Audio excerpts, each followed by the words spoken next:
Bom, saiu uma pesquisa hoje, né, do IBGE, falando sobre a qualidade de vida. Vamos mudar de assunto um pouco, falar de qualidade de vida, que é algo muito importante, né? Porque no fim é isso que importa, né? Lógico. É a nossa saúde, como a gente vive. É claro que as políticas públicas influenciam nisso, né? São quase que determinantes, né, no nosso ambiente que a gente vive. A qualidade de vida do brasileiro melhorou no intervalo de 9 anos com avanço em áreas como moradia, saúde, educação e lazer. Mas a desigualdade permaneceu estacionada. Famílias em que a pessoa de referência é preta ou parda ou mulher, ou ainda que possui menor renda ou baixo grau de instrução, têm menos bem-estar. É o que revelam os dados do IBGE, divulgados hoje. Os dados comparam 2 edições da pesquisa de orçamentos familiares de 2017-2018 com a de 2008-2009. Portanto, não pega o período da pandemia, né? Ela para ali em 2018. Ela faz essa comparação de 2017-2018 a 2008 e 2009. É engraçado, né? Assim, eu vejo isso, eu falo assim, mas aonde que melhorou essa qualidade de vida que eu não tô achando? Você sabe que eu fiquei com a mesma dúvida também. Viu? Eu falei, mas será que então é porque a pesquisa, o levantamento não pegou essa fase da pandemia, que obviamente é o momento mais crítico, né? E a quantidade de gente, né, indo morar na rua, de perdendo emprego, enfim, né? Uma tragédia completa, né? Aumentou demais, mas, bom, vamos deixar um pouco de lado, então, a pandemia, pensando nos números da pesquisa, tal. A sensação que vocês têm, né, de fato, é que melhorou? De jeito nenhum. Eu também, eu recebi a pauta, eu entrei no link, eu li 3 vezes, eu falei, eu não vou ler mais, porque eu não tô acreditando nisso. Gente, é só a gente botar o pé pra fora de rua. Eu moro na Vila Mariana. Qualquer rua hoje, onde você vai, em qualquer lugar do Brasil, você vê gente morando na rua, você vê gente passando fome, gente pedindo ajuda, um monte de gente desempregada, um monte de criança fora da escola. Falta comida, falta estrutura, falta saúde. Aonde falta que essa tudo, qualidade né? de vida falta melhorou, segurança, né? Aonde que melhorou? Não, é impressionante. Não, eu de verdade, se eu fosse do IBGE e mandasse alguma coisa, eu virava e falasse assim, não vamos divulgar isso não. Não, porque as pessoas vão questionar nosso trabalho, né? Porque você fala assim, uma pesquisa que não leva em consideração o período da pandemia, você fala assim, valeu o esforço, mas não vale, não vale. rola. Porque assim, você está desconsiderando um período da história que mudou tudo. Mudou tudo. Então assim, você fala assim, não dá para você mais virar e fazer uma análise com dados só até 2019, né? Agora em 2023. Não dá, você fala assim, não faz mais sentido isso. Então, legal, vamos guardar esses dados quando a gente fizer a nova pesquisa. Vamos pegar agora os dados do censo, sei lá, faz uma outra pesquisa, aí você junta tudo e divulga. Porque assim, não faz sentido, não vejo sentido nisso, mudou tudo. Então assim, legal, valeu, beleza, obrigado por nos informar que até 2019 melhorou a qualidade de vida, mas isso já não é mais a realidade da gente, né? Estou tentando pegar aqui os detalhes da pesquisa, mas não estou conseguindo ainda. Eles chamam a atenção para a desigualdade, né? Que eles falam que embora a qualidade de vida tenha melhorado, a desigualdade se manteve, porque mais ou menos é como se assim, a qualidade de vida melhora para todo mundo.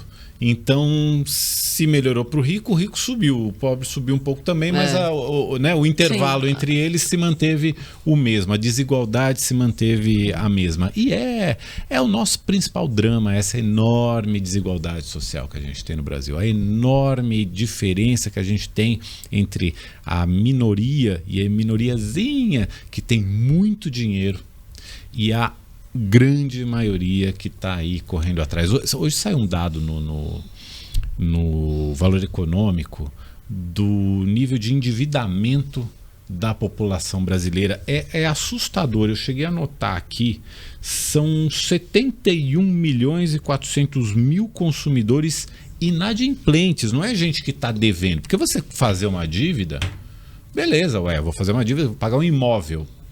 vou pagando todo mês. Eu tenho uma dívida, mas eu não sou inadimplente, eu tô pagando em dia. Sim. Não, são 71 milhões de inadimplentes. Não, é um número assim absurdo, é absurdo. É gente que está com a conta de luz atrasada, com a conta de água, com a conta do gás, com a conta do celular, que não está conseguindo pagar os juros do cartão de crédito. Não, aí você fala, não, mas vai ter uma linha de crédito e tal. Fala, bom, mas aí o cara vai lá, paga, cria uma outra dívida para pagar a dívida que ele tem, assim, aí a coisa só vai piorando, né? Eles colocaram aqui as questões, né, que tiveram um impacto maior nesse índice aí. As questões relacionadas à educação, ao acesso aos serviços financeiros e padrão de vida e ao transporte e lazer foram as que mais pesaram contra a qualidade de vida do brasileiro. Bom, praticamente tudo aí, né? De mais essencial, isso, assim. E que o brasileiro não tem dinheiro para fazer, porque hoje o salário mínimo está ali na casa de 1.200 e 1.300, né? 1.315, é isso? 1.320, né? Mas tem um dado que foi feito por especialistas que o salário mínimo no Brasil deveria ser de no mínimo R$6.500. Isso para que a população tivesse a mínima possibilidade e direito, inclusive ao lazer. Porque é interessante isso, né? Pobre não tem direito a lazer, né? É o que a gente vê hoje na prática. Não tem direito ao lazer.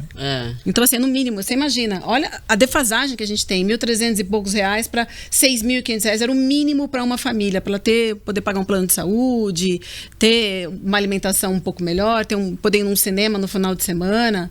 Quando que a gente vai ter isso no país? E o Brasil, ele tem umas coisas assim que me desanimam, que são o seguinte, desculpa, a gente tá numa sexta-feira, né, falando essas coisas, daqui a pouco a gente toma uma cerveja aí e tal, mas é assim, você fala assim, porra, a gente tem uns problemas aqui nesse país, que eu lembro disso quando eu era criança. Sabe, o problema da educação, o problema dos hospitais lotados, o acesso à saúde, de um monte de coisa sucateada. Transporte, as pessoas penduradas em ônibus, por aí e tal. Assim, pô, eu era criança, eu tô com 51 anos. Assim, pô, será possível que ao longo desse tempo todo a gente não conseguiu resolver nossos problemas mais básicos? Saneamento. Não, Como a gente pode ter 100 milhões de pessoas que não têm esgoto? Né? É uma maluquice. Metade do país, né? Assim, menos, né? Mas um pouco. Isso diz respeito a nós próprios, né? A gente tem que se botar nesse bolo, sim, né? Não somos nós. Não é o governo. Bom, quem que elegeu o governo? Todos os governos ao longo, né? Quando eu nasci, a gente ainda não votava para presidente aqui. Mas a partir de 89, a gente voltou a votar para presidente. Então, de lá para cá, a gente está elegendo todo mundo, presidentes, deputados, vereadores, senadores, todo mundo é a gente que elege.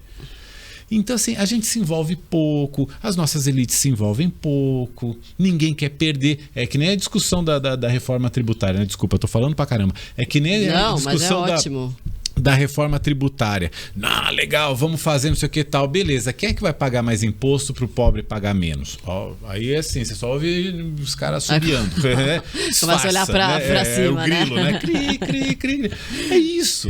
Pô, se a gente não começar a se envolver, botar a mão na massa, falando assim, vamos trabalhar, vamos construir um país decente para todo mundo, né? Vai ter rico, vai ter pobre, vai ter, claro que vai ter, mas assim, a gente não pode ter o bilionário e o miserável. Você pode ter o rico e o pobre, mas você não pode ter essa diferença que a gente tem hoje, não dá mais. Não dá mais. O mínimo todo mundo tem que ter. O mínimo, Isso me lembrou a tragédia que a gente teve no ano passado, né, nas chuvas no litoral norte de São Paulo, né? Então, vocês lembram daquela história do condomínio, né? Havia um planejamento para aquelas pessoas, a área mais nesse ano, né? Em fevereiro, né? Foi esse ano? Não foi no final? No litoral aqui de São Paulo? Esse ano. Foi esse ano, janeiro desse ano. É verdade. E enfim, uma das regiões ali onde as pessoas teriam casas e havia um planejamento para tirar essas pessoas da área de risco, ficava muito perto ali de um condomínio de Maresia, se eu não me engano, que era um condomínio muito rico e tal. E essas pessoas, muitas que perderam suas casas e que morreram, trabalhavam nessas casas desses condomínios mais ricos e tal. E aí eles entraram na prefeitura impedindo que fossem construídas essas casas para não ficar muito próximas do condomínio. Então isso mostra como é que os mais ricos pensam no Brasil. Eles não querem, e é muito doido isso, né? Porque eles não querem nem que o pobre tenha ascensão, nem que fique perto. Então é como o pobre fosse uma categoria menor.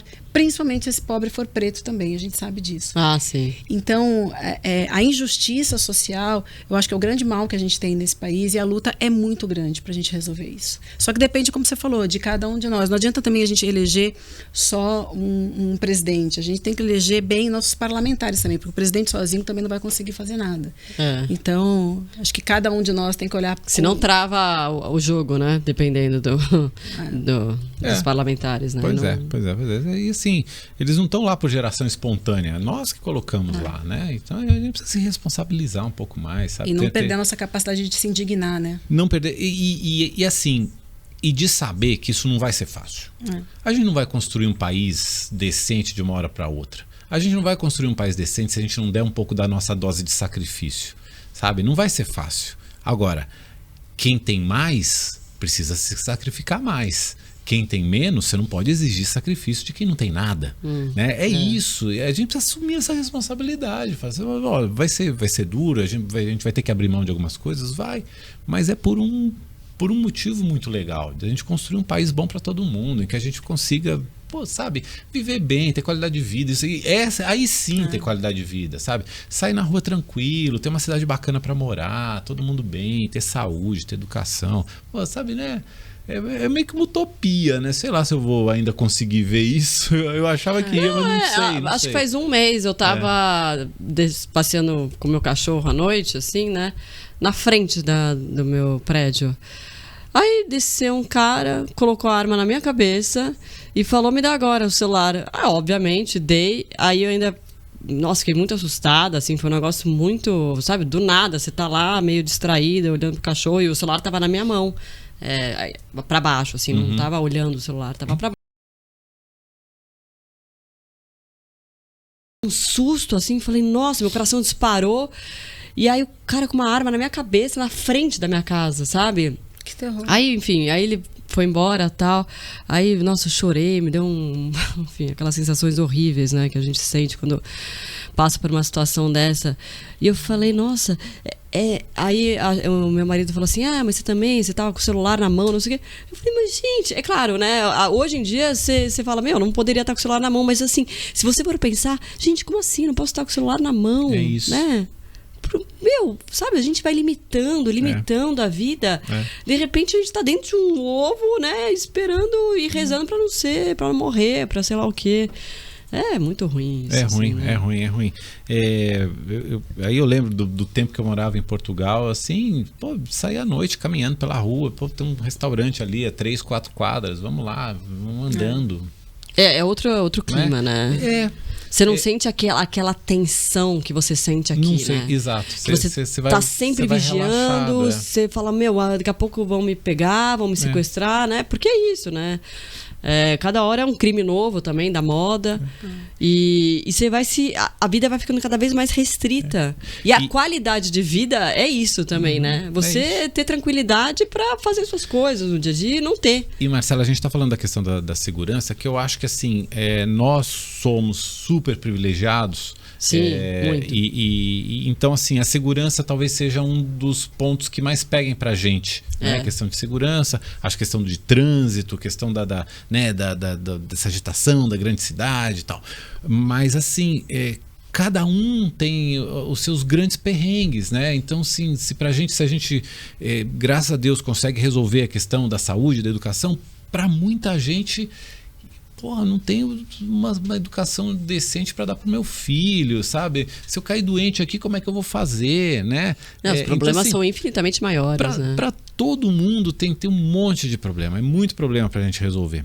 Mas não faltam exemplos no mundo, né, de que isso é possível. É uma utopia pra gente como brasileiro, mas acho que no final das contas tem esses exemplos e você tem que ter o direito de poder sair na rua sem preocupação com o seu celular e esse bandido que colocou uma arma na sua cabeça, também não deveria ter uma condição de vida que o colocasse nessa situação. Então a gente precisa realmente de um país onde nenhum dos dois lados precise viver assim, né? E é possível, a gente tem exemplo no mundo, mas isso só vai acontecer a partir de uma melhor distribuição de riqueza, de consciência de todos nós e acabar com a desigualdade, né? Ou pelo menos minimizar o máximo possível para que a gente realmente tenha uma vida com qualidade. E na questão da violência, também aperfeiçoar a polícia, aperfeiçoar a investigação, em aperfeiçoar o judiciário.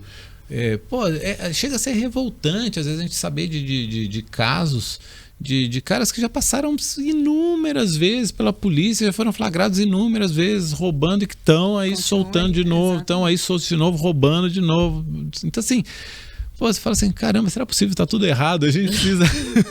Cansa, né? Cansa. Ainda bem que é sexta-feira que a gente pode descansar.